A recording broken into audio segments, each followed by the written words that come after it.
তোমরা চেষ্টা করো আব্বা, নষ্ট হইও না। নষ্ট হইলে কেউ মনে রাখবে না। পচে গেলে মানুষ ফেলে দিবে, আবর্জনা মানুষ ফেলে দেয়, পচা জিনিস মানুষ ফেলে দেয়, নষ্ট হয়ে গেলে মানুষ ফেলে দেয়।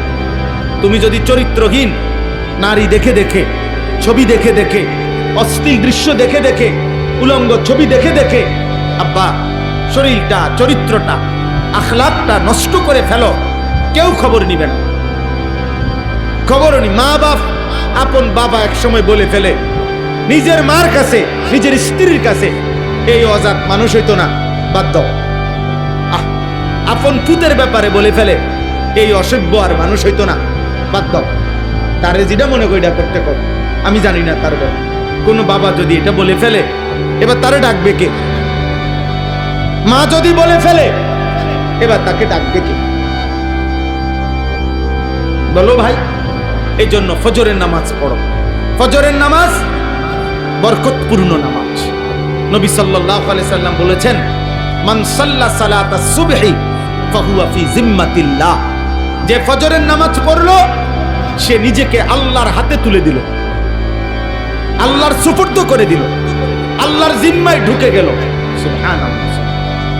এজন্য আমরা প্রত্যেকটা যুবকের পরিবর্তন চাই। বলেন ইনশাআল্লাহ, বলেন ইনশাআল্লাহ। আমার মাদ্রাসা কুমিল্লা ক্যান্টনমেন্ট, ময়নামতি, সাহেবের বাজার, আলহামদুলিল্লাহ মাদ্রাসায় এই বছরও 534 জন ছাত্র আছে, নিয়মিত ক্লাস করে। 450 উপরে ছেলে বোর্ডিং এ থাকায় আমি আরেকটা বড় জায়গা কিনছি আমার মাদ্রাসার জন্য। 115.5 শতক জায়গা, একসাথে প্রায় 2 কোটি 67 লাখ টাকা শুধু জায়গার দাম।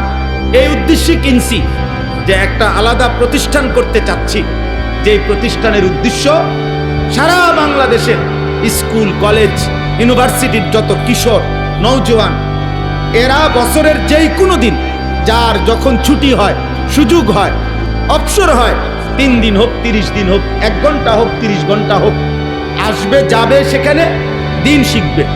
ওযু, নামাজ, সূরা, কেরাত, দোয়া, কালাম, পাক, নাফাক, রুকু, সেজদা, যেটুকু সময় হয় শিখবে। যে আসবে যখন, দিন শিখবে তখন। যার সময় যতক্ষণ, দিন শিখবে ততক্ষণ। এটা আমার আশা। আলহামদুলিল্লাহ আমরা গত বছরও 500-র মতো ছেলে